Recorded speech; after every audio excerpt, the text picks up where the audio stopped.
Evet. Bu da bizim çatı yükseltmemiz. Şu anda 2 metre 20 santim yüksekliğinde.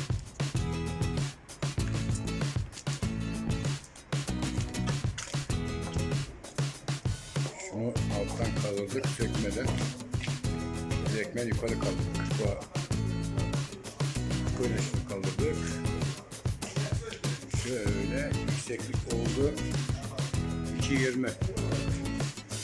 10 santim daha kaldıracağız yukarıya.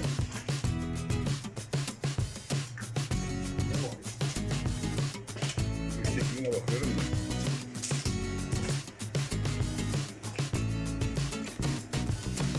Şu anda 20 santim daha yukarı kaldıracağız.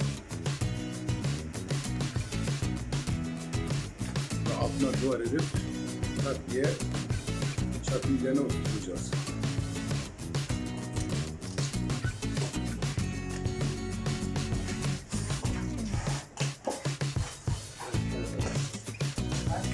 Sökmeden çatı yükselttik.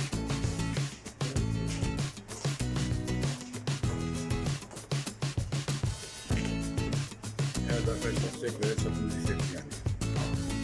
Şu anda alttan kırkoyu vurup 20 santim daha yükseğe çıkaracağız.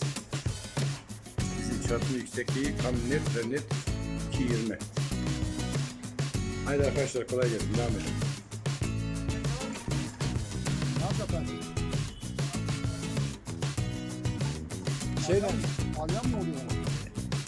şey aldım.